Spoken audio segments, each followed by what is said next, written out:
Panorama group, जो सोचता है वो करता है। आपके अपने सपनों का आशियाना।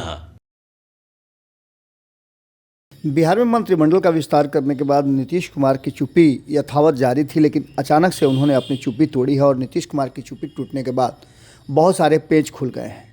बिहार में नीतीश कैबिनेट के विस्तार हो चुका है। सीएम नीतीश कुमार ने कैबिनेट में नए मंत्रियों के बीच विभागों का बंटवारा जल्द हो सकता है, इस बात की भी जानकारी दी है। इसके साथ साथ आपको बता दें कि अब विभागों के बंटवारे की बात एक तरफ से चल ही रही है, उसके साथ साथ आपको बता दें कि 7 बजे मंत्रियों के बीच अलग अलग विभागों के बंटवारा की बात की जा रही थी। इसके साथ साथ आपको बताएं, सबका ध्यान नीतीश कुमार की तरफ था कि नीतीश कुमार ने जो फैसला लिया है उस फैसले के पीछे की रणनीति क्या है, कहानी क्या है।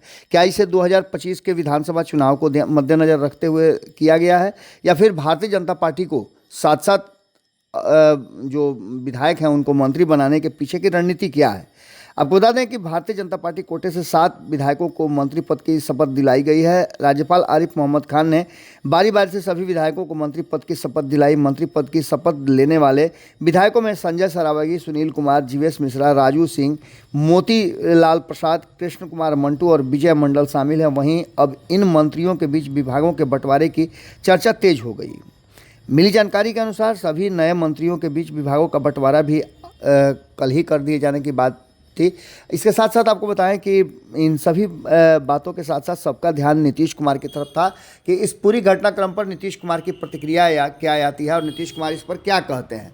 नीतीश कुमार का हर कोई इंतजार कर रहा था और भारतीय जनता पार्टी कोटे से 7 मंत्री बनाए जाने को लेकर के भी चर्चा बहुत तेज चल रही थी। सभी विधायक बिहार के अलग अलग क्षेत्रों से आते हैं।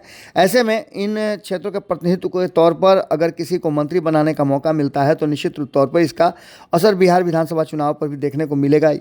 ये सामान्य सी बात है, लेकिन सबसे बड़ी बात है कि प्रगति यात्रा के बाद हम बार बार बता रहे थे कि नीतीश कुमार समीक्षा किए हैं और समीक्षा के बाद उन्हें जो उचित लगा है वो कार्रवाई वो करेंगे या उसके लिए वो आगे प्रोसीड करेंगे।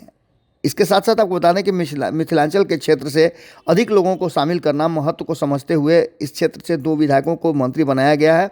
बता दें कि भारतीय जनता पार्टी अपने इस दाव से मिथिलांचल के करीब 50 से 60 सीटों पर लीड लेने की कोशिश करेगी। मंटू कुमार छपरा अमनौर से क्षेत्र से आते हैं। विजय मंडल अररिया जिले के सिकटी से आते हैं। राजू सिंह साहेबगंज से हैं। संजय सरावगी दरभंगा, जीवेश मिश्रा जाले से और सुनील कुमार बिहार शरीफ से, मोतीलाल प्रसाद रीगा क्षेत्र से आते हैं। इनमें जातीय समीकरण साधने की भी कोशिश की गई है। कृष्ण कुमार मंटू की बात करें तो वो कुर्मी समाज से आते हैं, जिनके बारे में हमने आपको बताया भी था कि उन्होंने हाल फिलहाल में ही कुछ दिन पहले ही एक रैली की थी जिसमें कुर्मी एकता रैली उन्होंने किया था, जो काफ़ी सफल भी कही जा रही थी और उसके बाद उन फोकस में भी आए थे। विजय मंडल केवट समाज से आते हैं।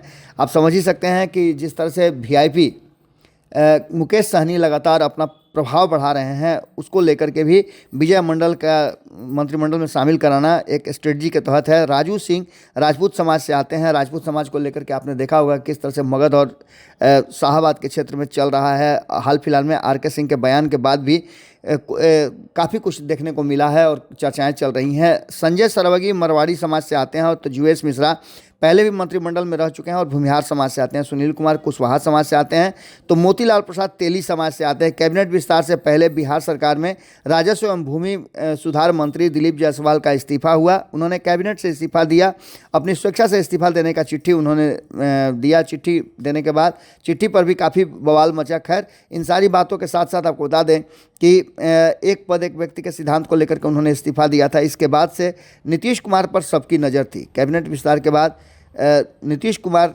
ने सभी को बधाई दी। नीतीश कुमार ने कहा कि जिन जिन लोगों ने मंत्री पद की शपथ ली है उन सभी लोगों को बधाई है।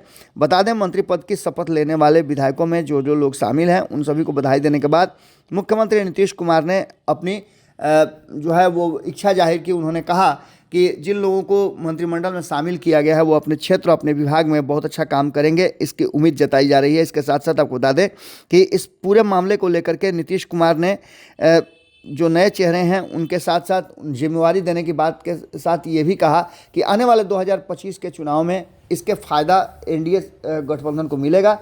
एनडीए एकजुट है, ये भी बात उन्होंने कही और कहा कि वो एनडीए के साथ ही चुनाव में जाएंगे, चुनाव लड़ेंगे।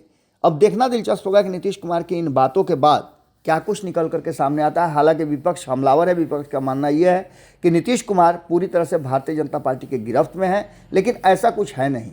जिस तरह से नीतीश कुमार संतुष्ट नजर आ रहे थे, खुश थे, उससे साफ लग रहा था कि नीतीश कुमार और भारतीय जनता पार्टी के बीच में कोई ना कोई समझौता जरूर हुआ है, जिस समझौते के तहत नीतीश कुमार ने 7 मंत्रिमंडल में जो स्थान है वो भारतीय जनता पार्टी को अकेले दिया है।